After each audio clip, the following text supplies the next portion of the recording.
ಇತಿಹಾಸ ವಿಷಯಕ್ಕೆ ಸಂಬಂಧಪಟ್ಟಂಗೆ ಮೌರ್ಯರ ಬಗ್ಗೆ ಅಭ್ಯಾಸ ಮಾಡ್ತಿದ್ವಿ. ಮೌರ್ಯರ ಪ್ರಸಿದ್ಧ ಚಕ್ರವರ್ತಿಯಾಗಿರುವಂಥ ಅಶೋಕನ ಬಗ್ಗೆ, ಅಶೋಕನು ಹೊರಡಿಸಿರುವಂಥ ಶಾಸನಗಳು ಮತ್ತು ಯಾವ ಸ್ಥಳಗಳಲ್ಲಿ ಅಶೋಕನ, ವಿಶೇಷವಾಗಿ ಕರ್ನಾಟಕದಲ್ಲಿ ಯಾವ ಯಾವ ಜಿಲ್ಲೆಯಲ್ಲಿ ಅಶೋಕನ ಶಾಸನಗಳು ದೊರೆತಾವ ಅನ್ನೋದ್ರ ಬಗ್ಗೆ ಅಭ್ಯಾಸ ಮಾಡಿದ್ವಿ. ಇವತ್ತಿನ ಅವಧಿಯಲ್ಲಿ ಮೌರ್ಯರು ಏನಪ್ಪ ನೀಡಿರುವಂಥ ಕೊಡುಗೆಗಳ ಬಗ್ಗೆ ಅಥವಾ ಮೌರ್ಯರ ಆಡಳಿತ ಕ್ಷೇತ್ರಕ್ಕಾಗಿರ್ಬೋದು, ಕಲೆ ಮತ್ತು ವಾಸ್ತುಶಿಲ್ಪಕ್ಕಾಗಿರ್ಬೋದು, ಯಾವ ಯಾವ ಕ್ಷೇತ್ರಕ್ಕೆ ಮೌರ್ಯರು ಕೊಡುಗೆಗಳನ್ನು ನೀಡ್ಯಾರ ಅನ್ನೋದ್ರ ಬಗ್ಗೆ ನಾವು ಇಲ್ಲಿ ಅಭ್ಯಾಸ ಮಾಡೋಣ. ನೋಡ್ರಿ, ಮೌರ್ಯರು ಅಂದ ತಕ್ಷಣ ನಮಗೆ ನೆನಪಿಗೆ ಬರುವುದು ಅಂತ ನಾವು ತೆಗೆದುಕೊಂಡಾಗ ಪ್ರಾಚೀನ ಭಾರತದಲ್ಲಿ ಏಕರೂಪದ ಮತ್ತು ಸಣ್ಣ ಸಣ್ಣ ಪ್ರದೇಶಗಳನ್ನು ಏನಪ್ಪ ಅಂದ್ರೆ ಕೂಡಿಸಿಕೊಂಡು ಒಂದು ವಿಶಾಲವಾದಂಥ ಬೃಹತ್ ಸಾಮ್ರಾಜ್ಯವನ್ನು ಕಟ್ಟಿದಂಥ ಕೀರ್ತಿ ಯಾರಿಗ್ರಿ? ಮೌರ್ಯರಿಗೆ ಸಲ್ತಿದೆ. ಯಾಕಪ್ಪ ಅಂದ್ರೆ ಇವರು ಏಕರೂಪದ ಆಡಳಿತ ಪದ್ಧತಿಯನ್ನು ಜಾರಿಗೆ ತರುವುದರ ಮೂಲಕ ಮುಂಬರುವಂಥ ಎಲ್ಲ ರಾಜಮನೆತನಗಳಿಗೂ ಕೂಡ ಇವರು ಹಾಕಿರುವಂಥ ಅಥವಾ ಇವರು ರೂಢಿಸಿರುವಂಥ ಆಡಳಿತ ಪದ್ಧತಿಯ ಮುಂದಿನ ಅಥವಾ ಮುಂಬರುವಂಥ ರಾಜರುಗಳಿಗೆ ಕೂಡ ಒಂದು ವ್ಯವಸ್ಥಿತ ಆಡಳಿತವನ್ನು ನಡೆಸುವುದಕ್ಕೆ ಆಧಾರ ಆಯಿತು. ಈ ರೀತಿಯಾಗಿ ಏಕರೂಪದ ಆಡಳಿತ ವ್ಯವಸ್ಥೆಯನ್ನು ಜಾರಿಗೆ ತಂದಂಥ ಮೌರ್ಯರು ಒಂದು ಕ್ರಮಬದ್ಧವಾದಂತಹ ಏಕರೂಪದ ಆಡಳಿತವನ್ನು ಬೃಹತ್ ಸಾಮ್ರಾಜ್ಯದ ತುಂಬೆಲ್ಲ ಏನಪ್ಪ ಅಂದ್ರೆ ನಡೆಸ್ಕೊಂಡು ಹೋಗುವುದಕ್ಕೆ ಮೂಲ ಕಾರಣ ಯಾರಪ್ಪ ಅಂದ್ರೆ ಚಂದ್ರಗುಪ್ತನ ಪ್ರಧಾನಮಂತ್ರಿ ಆಗಿರುವಂತಹ ಯಾರಿಗೆ ಚಾಣಕ್ಯನ ನೀಡಿರುವಂತಹ ಅರ್ಥಶಾಸ್ತ್ರ ಎನ್ನುವಂತಹ ಕೃತಿಯು ಏನಪ್ಪ ಅಂದ್ರೆ ಮೌರ್ಯರು ಒಂದು ಉತ್ತಮವಾದಂತಹ ಏಕರೂಪದ ವ್ಯವಸ್ಥಿತವಾದಂಥ ಆಡಳಿತ ಪದ್ಧತಿಯನ್ನು ಜಾರಿಗೆ ತರುವುದಕ್ಕೆ ಆ ಚಾಣಕ್ಯನ ಅರ್ಥಶಾಸ್ತ್ರ ಎನ್ನುವಂಥ ಕೃತಿಯು ಬಹಳ ಪ್ರಮುಖವಾಗಿದ್ದು, ಅದರ ಆಧಾರದ ಮೇಲೆ ಮೌರ್ಯರು ಒಂದು ಏಕರೂಪವಾದಂತಹ ಕೇಂದ್ರೀಕೃತ ಆಡಳಿತ ವ್ಯವಸ್ಥೆಯನ್ನು ಜಾರಿಗೆ ತಂದರು. ಯಾವ ಯಾವ ರೀತಿಯಲ್ಲಿ ಅವರು ಆಡಳಿತವನ್ನು ಮಾಡಿದರು ಅಂತ ನಾವು ನೋಡಿದಾಗ ನೋಡ್ರಿ, ಮೌರ್ಯರ ಆಡಳಿತ ಪದ್ಧತಿ ಮೊದಲಿಗೆ ಕೇಂದ್ರ ಸರ್ಕಾರ. ಯಾಕಪ್ಪ ಅಂದ್ರೆ ರಾಜನೇ ರಾಜ್ಯದ ಸರ್ವೋಚ್ಚ ಅಧಿಕಾರಿಯಾಗಿರ್ತಾನೆ ಮತ್ತು ಆಡಳಿತದ ಅಂಗಗಳಾಗಿರುವಂಥ 3 ಅಂಗಗಳಾಗಿರುವಂಥ ಶಾಸಕಾಂಗ ಇರ್ಬೋದು, ಕಾರ್ಯಾಂಗ ಇರ್ಬೋದು, ನ್ಯಾಯಾಂಗ ಇರ್ಬೋದು ಮತ್ತು ಯುದ್ಧದ ಸಂದರ್ಭದಲ್ಲಿ ಸ್ವತಃ ಸೈನ್ಯದ ಮುಖ್ಯಸ್ಥ ತಾನೇ ಆಗಿದ್ದುಕೊಂಡು ಏನಪ್ಪ ಅಂದ್ರೆ ಆಡಳಿತವನ್ನು ನಿರ್ವಹಿಸ್ತಿದ್ದಾರೆ. ನೋಡ್ರಿ, 3 ಅಂಗಗಳ ಮತ್ತು ಸೈನ್ಯದ ಮುಖ್ಯಸ್ಥನಾಗಿ ಕಾರ್ಯವನ್ನು ನಿರ್ವಹಿಸ್ತಿದ್ದ ರಾಜನೇ ರಾಜ್ಯದ ಮುಖ್ಯಸ್ಥನಾಗಿ ಏನಪ್ಪ ಅಂದ್ರೆ ಕಾರ್ಯವನ್ನ ನಿರ್ವಹಿಸುವುದರ ಜೊತೆಗೆ ಅವನು ಏನಪ್ಪ ಅಂದ್ರೆ ಧರ್ಮದ ಚೌಕಟ್ಟಿನೊಳಗೆ ಕಾರ್ಯವನ್ನ ನಿರ್ವಹಿಸ್ತಿದ್ದ. ಮತ್ತು ಏನಪ್ಪ ಅಂದ್ರೆ ರಾಜನ ಮುಖ್ಯ ಕರ್ತವ್ಯ ತನ್ನ ಜನರ ಯೋಗಕ್ಷೇಮ ಆಸ್ತಿಯನ್ನ ರಕ್ಷಣೆ ಮಾಡುವುದೇ ರಾಜನ ಮುಖ್ಯ ಕರ್ತವ್ಯ ಆಗಿತ್ತು ಅನ್ನೋದನ್ನ ನಾವಿಲ್ಲಿ ಗಮನಿಸಬಹುದು. ಇನ್ನು ಮಂತ್ರಿ ಪರಿಷತ್ ಒಂದು ವ್ಯವಸ್ಥಿತವಾದಂಥ ಏಕರೂಪದ ಆಡಳಿತ ಪದ್ಧತಿಯನ್ನು ಜಾರಿಗೆ ತರುವುದಕ್ಕಾಗಿ ರಾಜನಿಗೆ ಆಡಳಿತದಲ್ಲಿ ಸಹಾಯ ನೀಡುವುದಕ್ಕಾಗಿ ಸಲಹಾ ಸಮಿತಿ ಎನ್ನುವಂತಹ ಒಂದು ಮಂತ್ರಿ ಪರಿಷತ್ ಇತ್ತು.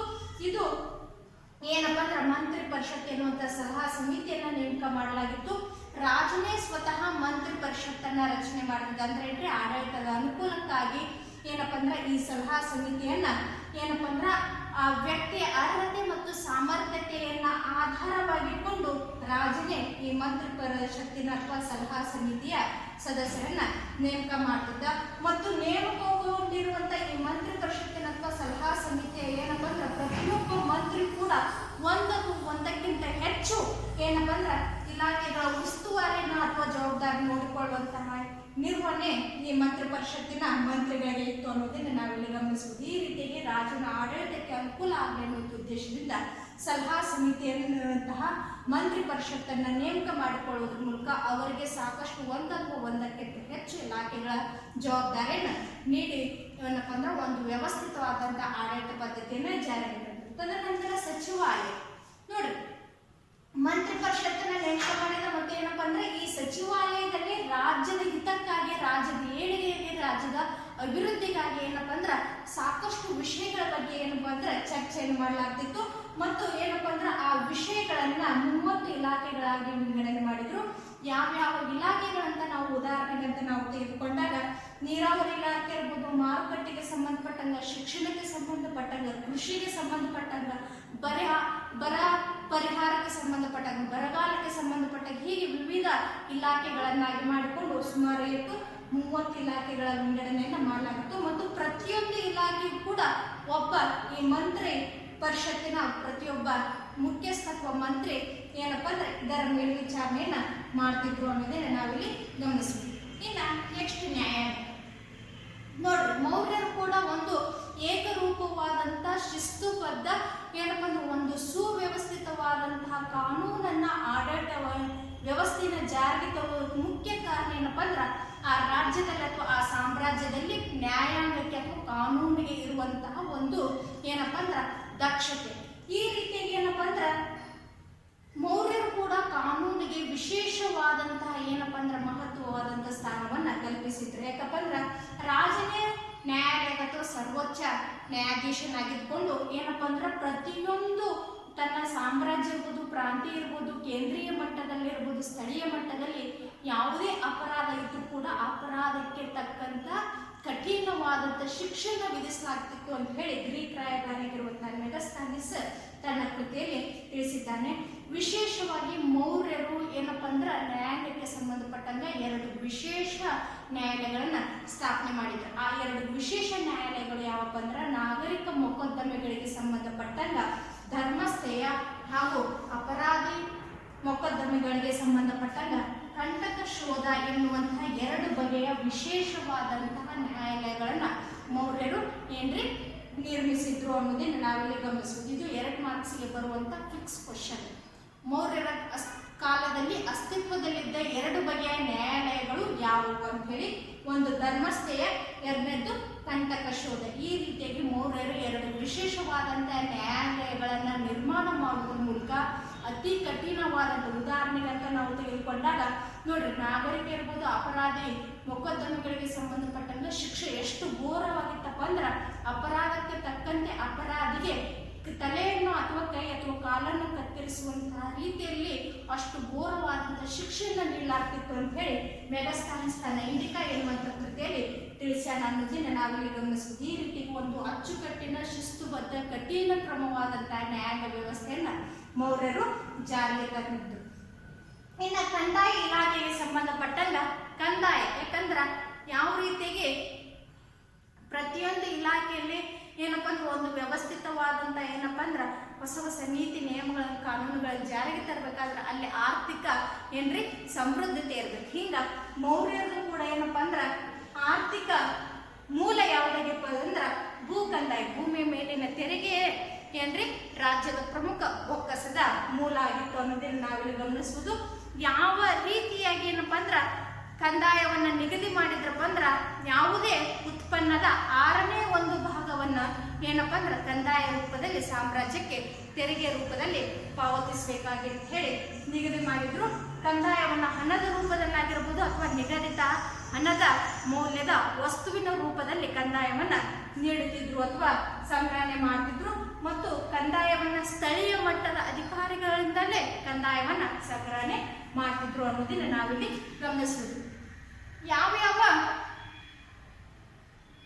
ಕ್ಷೇತ್ರಗಳಿಗೆ ಸಂಬಂಧಪಟ್ಟಂತ ತೆರಿಗೆಗಳನ್ನು ಸಂಗ್ರಹಣೆ ಮಾಡ್ತಿದ್ರು ಅಂತ ನಾವು ತೆಗೆದುಕೊಂಡಾಗ ಒಬ್ಬ ವ್ಯಕ್ತಿಯು ಮಾಡುತ್ತಿರುವಂತಹ ಕೆಲಸದ ಆಧಾರದ ಮೇಲೆ ಅಥವಾ ವೃತ್ತಿಗಳ ಮೇಲೆ, ಮನೆಗಳ ನಿರ್ವಹಣೆಗಳ ಮೇಲೆ, ಹಸುಗಳ ಮೇಲೆ ಮತ್ತು ಸಾಕು ಪ್ರಾಣಿಗಳ ಮೇಲೆ, ಅರಣ್ಯಗಳನ್ನು ಬಳಸಿಕೊಂಡು ಉತ್ಪಾದನೆ ಮಾಡಿರುವಂತಹ ವಸ್ತುಗಳ ಮೇಲೆ ಹಾಗೂ ಏನಪ್ಪಾ ಅಂದ್ರೆ ಮಾರಾಟದ ಮೇಲೆ, ಹೀಗೆ ವಿವಿಧ ಕ್ಷೇತ್ರಕ್ಕೆ ಸಂಬಂಧಪಟ್ಟಂತೆ ತೆರಿಗೆಗಳನ್ನು ಸ್ಥಳೀಯ ಮಟ್ಟದಲ್ಲಿ ಸ್ಥಳೀಯ ಅಧಿಕಾರಿಗಳೇ ಏನ್ರಿ ತೆರಿಗೆಯನ್ನು ಹಣದ ರೂಪದಲ್ಲಿ ಅಥವಾ ನಿಗದಿತ ವಸ್ತುವಿನ ರೂಪದಲ್ಲಿ ತೆರಿಗೆಯನ್ನು ಸಂಗ್ರಹಣೆ ಮಾಡ್ತಿದ್ರು ಅನ್ನೋದನ್ನ ನಾವಿಲ್ಲಿ ಗಮನಿಸಬಹುದು. ಇನ್ನು ನೆಕ್ಸ್ಟ್ ಪಾಯಿಂಟ್, ಪ್ರಾಂತೀಯ ಸರ್ಕಾರ. ಪ್ರಾಂತೀಯ ಮಟ್ಟದಲ್ಲೂ ಕೂಡ ಯಾವ ರೀತಿಯಾಗಿ ಸಾಮ್ರಾಜ್ಯದಲ್ಲಿ ಏಕರೂಪದ ಆಡಳಿತ ವ್ಯವಸ್ಥೆ ಇದೆ, ಅದೇ ರೀತಿಯಾಗಿ ಸ್ಥಳೀಯ ಮಟ್ಟದಲ್ಲಿ ಮತ್ತು ಪ್ರಾಂತೀಯ ಮಟ್ಟದಲ್ಲಿ ಕೂಡ ಏಕರೂಪದ ಆಡಳಿತ ವ್ಯವಸ್ಥೆಯನ್ನು ತಂದಂಥ ಕೀರ್ತಿ ಮೌರ್ಯರಿಗೆ ಸಲ್ಲಿದೆ. ಯಾಕಪ್ಪ ಅಂದ್ರೆ ಒಂದು ವಿಶಾಲವಾದಂಥ ಬೃಹತ್ ಸಾಮ್ರಾಜ್ಯವನ್ನ ಏನಪ್ಪ ಅಂದ್ರೆ 30 ಪ್ರಾಂತ್ಯಗಳಾಗಿ ವಿಂಗಡಣೆ ಮಾಡಿಕೊಂಡು ಏನಪ್ಪ ಅಂದ್ರೆ ಮೌರ್ಯರ ಆಳ್ವಿಕೆ ಮಾಡಿದ್ರು. ಇದರಿಂದಾಗಿ ಪ್ರಾಂತೀಯ ಸರ್ಕಾರದಲ್ಲೂ ಕೂಡ ಏನಪ್ಪ ಅಂದ್ರೆ ಇಡೀ ಬೃಹತ್ ಸಾಮ್ರಾಜ್ಯವನ್ನ 5 ಪ್ರಾಂತ್ಯಗಳಾಗಿ ವಿಂಗಡಣೆ ಮಾಡಿಕೊಂಡು ಏನಪ್ಪ ಅಂದ್ರೆ ಅವು ಆ 5 ಪ್ರಾಂತ್ಯಗಳ ರಾಜಧಾನಿಗಳಾಗಿರುವಂತಹ ಗಿರ್ನಾರ್ ಇರ್ಬೋದು, ತಕ್ಷಶಿಲಾ ಇರ್ಬೋದು, ಉಜ್ಜಯಿನಿ ಇರ್ಬೋದು, ತೋಸಲ ಇರ್ಬೋದು ಮತ್ತು ಸುವರ್ಣಗಿರಿ. ಇಲ್ಲಿ ಏನಪ್ಪ ಅಂದ್ರೆ ಪ್ರಾಂತೀಯ ಮಟ್ಟದಲ್ಲಿ ಏನಪ್ಪ ಅಂದ್ರೆ ಇವುಗಳ ರಾಜಧಾನಿ ಇಟ್ಕೊಂಡು ಇವುಗಳ ಅಡಿಯಲ್ಲಿ ಬರುವಂತ ಪ್ರಾಂತೀಯ ಮಟ್ಟದಲ್ಲಿ ಕೂಡ ಒಂದು ಏನಪ್ಪ ಅಂದ್ರೆ ವ್ಯವಸ್ಥಿತವಾದಂಥ ಆಡಳಿತ ವ್ಯವಸ್ಥೆಯನ್ನ ಮೌರ್ಯರು ಜಾರಿಗೆ ತಂದರು. ಪ್ರತಿಯೊಂದು ಪ್ರಾಂತ್ಯಕ್ಕೂ ಕೂಡ ರಾಜಮನೆತನಕ್ಕೆ ಸೇರಿದಂತ ವ್ಯಕ್ತಿಯನ್ನೇ ರಾಜ್ಯಪಾಲನನ್ನಾಗಿ ನೇಮಕ ಮಾಡಲಾಗ್ತಿತ್ತು ಅನ್ನೋದನ್ನ ನಾವಿಲ್ಲಿ ಗಮನಿಸಬಹುದು. ಈ ರಾಜ್ಯಪಾಲನ ಕೆಲಸ ಅಥವಾ ಜವಾಬ್ದಾರಿ ಏನಪ್ಪ ಅಂದ್ರೆ ಈ ಪ್ರಾಂತ್ಯಗಳ ಆಡಳಿತ ನೋಡಿಕೊಳ್ಳುವುದು, ರಾಜ್ಯಪಾಲನ ಮುಖ್ಯ ಕರ್ತವ್ಯವಾಗಿತ್ತು. ಪ್ರಾಂತ್ಯಗಳನ್ನು ಪುನಃ ಜಿಲ್ಲೆಗಳನ್ನಾಗಿ ವಿಂಗಡಣೆ ಮಾಡುವುದರ ಮೂಲಕ ಆಡಳಿತ ದೃಷ್ಟಿಯಿಂದ ಇವುಗಳನ್ನ ಸ್ಥಾನಿಕ ಆಳ್ವಿಕೆ ಅಂತ ಹೇಳಿ ಕರೆದ್ರು ಮತ್ತು ಗ್ರಾಮಿಕ ಹಳ್ಳಿಗಳ ಮುಖ್ಯಸ್ಥಾಗಿದ್ದ 10 ಹಳ್ಳಿಗಳ ಮುಖ್ಯಸ್ಥನನ್ನ ಏನಂತ ಕರೆದ್ರೆ ಗೋಪ ಅಂತ ಹೇಳಿ ಕರೀತಿದ್ರು.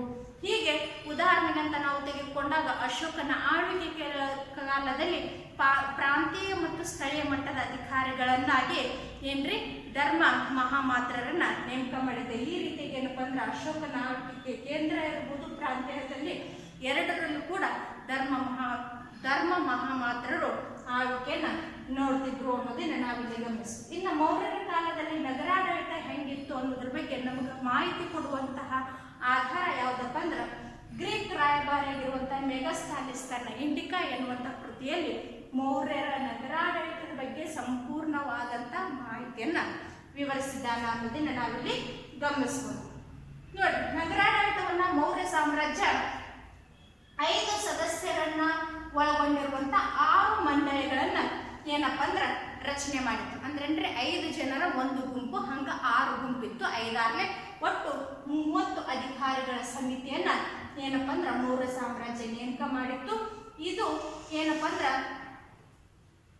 ಯಾವುದರ ನಿರ್ವಹಣೆ ಮಾಡ್ತಿತ್ತಪ್ಪ ಅಂದ್ರ ಸಾಮ್ರಾಜ್ಯದಲ್ಲಿ ಅಥವಾ ಏನಪ್ಪಾ ಅಂದ್ರ ಸ್ಥಳೀಯ ಮಟ್ಟದಲ್ಲಿ, ಪ್ರಾಂತೀಯ ಮಟ್ಟದಲ್ಲಿ ಸಾರ್ವಜನಿಕ ಆಸ್ಪತ್ರೆ ಇರ್ಬೋದು, ಶಾಲೆ ಇರ್ಬೋದು, ನೀರಿಗೆ ಸಂಬಂಧಪಟ್ಟಂಗ, ರಸ್ತೆಗಳಿಗೆ ಸಂಬಂಧಪಟ್ಟಂಗ, ಮಾರುಕಟ್ಟೆಗಳಿಗೆ ಸಂಬಂಧಪಟ್ಟಂಗ, ದೇವಾಲಯಗಳಿಗೆ ಸಂಬಂಧಪಟ್ಟಂಗ, ಹೀಗೆ ಸ್ಥಳೀಯ ಮಟ್ಟದಲ್ಲಿ ಮತ್ತು ಪ್ರಾಂತೀಯ ಮಟ್ಟದಲ್ಲಿ ಈ ಎಲ್ಲ ಕ್ಷೇತ್ರಗಳ ಮೇಲ್ವಿಚಾರಣೆ ನೋಡಿಕೊಳ್ಳುವಂತ ಜವಾಬ್ದಾರಿ ಯಾರಿಗಿತ್ರಿ? ಈ ನಗರಾಡಳಿತದ 5 ಸದಸ್ಯರ 6 ಮಂಡಳಿಗಳ ಏನಪ್ಪಾ ಅಂದ್ರೆ 30 ಅಧಿಕಾರಿಗಳ ಸಮಿತಿಯ ಮೇಲೆ ಇತ್ತು ಅನ್ನೋದನ್ನ ನಾವಿಲ್ಲಿ ಗಮನಿಸಬಹುದು. ಒಂದು ವ್ಯವಸ್ಥಿತವಾದಂತಹ ಆಡಳಿತ ವ್ಯವಸ್ಥೆಯನ್ನು ಜಾರಿಗೆ ತರುವುದಕ್ಕೆ ಮೌರ್ಯ ಸಾಮ್ರಾಜ್ಯವು ಹೊಂದಿರುವಂತಹ ಸೈನ್ಯಾಡಳಿತ ಅಥವಾ ದಕ್ಷತೆ ಬಹಳಷ್ಟು ಏನಪ್ಪಾ ಅಂದ್ರೆ ಶ್ರಮ ವಹಿಸಿತು. ಅದೇ ರೀತಿಗೆ ಮೌರ್ಯ ಸಾಮ್ರಾಜ್ಯ ಯಾವ ರೀತಿಗೆ ಸೈನ್ಯವನ್ನ ಸಂಘಟನೆ ಮಾಡಿತ್ತು, ಸೈನ್ಯಾಡಳಿತದ ಬಗ್ಗೆ ನಾವು ಸ್ವಲ್ಪ ಗಮನ ಹರಿಸಬೇಕಾದಾಗ ನೋಡ್ರಿ, ಒಂದು ಚಂದ್ರಗುಪ್ತನ ಆಳ್ವಿಕೆ ಕಾಲದಲ್ಲಿ, ಯಾಕಪ್ಪ ಅಂದ್ರೆ ಚಾಣಕ್ಯನ ಸಹಾಯದಿಂದ ಮೌರ್ಯ ಸಾಮ್ರಾಜ್ಯದ ಸ್ಥಾಪಕನಾಗಿರುವಂತಹ ಚಂದ್ರಗುಪ್ತನು ಒಂದು ಸಮರ್ಥವಾದಂತಹ ದಕ್ಷವಾದಂತಹ ಬೃಹತ್ ಸೈನ್ಯವನ್ನ ನಿರ್ಮಾಣ ಮಾಡುವುದರ ಮೂಲಕ ಒಂದು ಏಕೀಕೃತ ಬೃಹತ್ ಸಾಮ್ರಾಜ್ಯವನ್ನು ಕಟ್ಟಿದಂತ ಕೀರ್ತಿ ಯಾರಿಗ್ರಿ? ಚಂದ್ರಗುಪ್ತ ಮೌರ್ಯನಿಗೆ ಸಲ್ತಿತ್ತು. ಇವನ ಆಳ್ವಿಕೆ ಕಾಲದಲ್ಲಿ ಅಂತ ನಾವು ತೆಗೆದುಕೊಂಡಾಗ ಎಷ್ಟು ಲಕ್ಷ ಸೈನಿಕರು ಇದ್ರು, ಯಾವ ಬಗೆಯ ಏನ್ರಿ ಸೈನ್ಯವನ್ನ ಸಂಘಟನೆ ಮಾಡಿದ್ದಂತ ನಾವು ತೆಗೆದುಕೊಂಡಾಗ ಚಂದ್ರಗುಪ್ತನ ತನ್ನ ಆಳ್ವಿಕೆ ಕಾಲದಲ್ಲಿ ಸುಮಾರು 6 ಲಕ್ಷವನ್ನ ಹೊಂದಿರುವಂತಹ ಕಾಲ್ದಳ ಇತ್ತು. 30,000 ಅಶ್ವದಳ ಹಾಗೂ 9,000 ತರಬೇತಿ ಹೊಂದಿರುವಂತಹ ಗಜದ, ಹೀಗೆ ವಿವಿಧ ಬಗೆಯ ಸೈನ್ಯವನ್ನ ಸಂಘಟನೆ ಮಾಡಿದಂತ ಕೀರ್ತಿ ಚಂದ್ರಗುಪ್ತನಿಗೆ ಸಲ್ತೈತಿ ಅನ್ನೋದನ್ನ ನಾವಿಲ್ಲಿ ಗಮನಿಸಬಹುದು. ಯಾಕ ಮೌರ್ಯರು ಒಂದು ಬೃಹತ್ ಸಾಮ್ರಾಜ್ಯವನ್ನ ಕಟ್ಟಿದ್ರು ಮತ್ತು ವಿದೇಶಿ ಆಕ್ರಮಣದಿಂದ ಭಾರತವನ್ನ ರಕ್ಷಣೆ ಮಾಡಿದ್ರು ಅಂತ ನಾವು ತೆಗೆದುಕೊಂಡಾಗ ಯುದ್ಧದ ಸಂದರ್ಭದಲ್ಲಿ ಸ್ವತಃ ರಾಜನೇ ಸೈನ್ಯದ ಮುಖ್ಯಸ್ಥನಾಗಿದ್ದುಕೊಂಡು ಸೈನಿಕರಿಗೆ ಏನ್ರಿ ಆತ್ಮಸ್ಥೈರ್ಯವನ್ನು ತುಂಬುವಂತಹ ಏನಪ್ಪಾ ಅಂದ್ರ ಒಂದು ಕೆಲಸವನ್ನ ಸ್ವತಃ ರಾಜನೇ ಮಾಡ್ತಿದ್ದ ಅನ್ನೋದನ್ನ ನಾವಿಲ್ಲಿ ಗಮನಿಸಬಹುದು. ಅದರ ಜೊತೆಗೆ ಯುದ್ಧ ಇಲಾಖೆಗೆ ಸಂಬಂಧಪಟ್ಟಂಗ 5 ಸದಸ್ಯರ 6 ಮಂಡಳಿ ನಿರ್ವಹಣೆ ಮಾಡ್ತಿತ್ತು. ಯಾವ ರೀತಿ ನಗರಾಡಳಿತಕ್ಕೆ ಸಂಬಂಧಪಟ್ಟಂಗ 5 ಸದಸ್ಯರ 6 ಏನಪ್ಪಾ ಅಂದ್ರ ಮಂಡಳಿ ಇತ್ತು, 30 ಅಧಿಕಾರಿಗಳಿದ್ರು. ಅದೇ ರೀತಿಯಾಗಿ ಸೈನ್ಯಾಡಳಿತಕ್ಕೂ ಸಂಬಂಧಪಟ್ಟಂಗ 5 ಸದಸ್ಯರ ಒಂದು ಗುಂಪಿನಂಗ 6 ಮಂಡಳಿ ಅಂದ್ರೆ 30 ಅಧಿಕಾರಿಗಳಿದ್ರು. ಯಾವ ಇಲಾಖೆಗೆ ಸಂಬಂಧಪಟ್ಟಂಗ ಅಂತ ನಾವು ತೆಗೆದುಕೊಂಡಾಗ, ಫಾರ್ ಎಕ್ಸಾಂಪಲ್ ನೌಕಾದಳಕ್ಕೆ ಸಂಬಂಧಪಟ್ಟಂಗ, ಸಾರಿಗೆಗೆ ಸಂಬಂಧಪಟ್ಟಂಗ, ಕಾಲ್ದಳಕ, ಅಶ್ವದಳ, ರಥದಳ, ಗಜದಳ, ಹೀಗೆ ವಿವಿಧ ಬಗೆಯ ಸೈನಿಕ ಸಂಘಟನೆಯನ್ನ ಏನಪ್ಪಾ ಅಂದ್ರೆ ಸಂಘಟಿಸುವುದರ ಮೂಲಕ ಮೌರ್ಯರು ಒಂದು ವಿಶಿಷ್ಟವಾದಂತಹ ವಿನೂತನವಾದಂತಹ ಆಡಳಿತ ವ್ಯವಸ್ಥೆಯನ್ನ, ಏಕರೂಪದ ಆಡಳಿತ ವ್ಯವಸ್ಥೆಯನ್ನ ಜಾರಿಗೆ ತರುವಲ್ಲಿ ಸಹಾಯಕ ಆಯಿತು ಅನ್ನೋದನ್ನ ನಾವಿಲ್ಲಿ ಗಮನಿಸಬಹುದು. ನೆಕ್ಸ್ಟ್ ಕ್ಲಾಸ್ನಲ್ಲಿ ಮೌರ್ಯರು ಕಲೆ ಮತ್ತು ವಾಸ್ತುಶಿಲ್ಪಕ್ಕೆ ನೀಡಿರುವಂತಹ ಕೊಡುಗೆಗಳ ಬಗ್ಗೆ ಅಭ್ಯಾಸ ಮಾಡೋಣ. ಧನ್ಯವಾದಗಳು.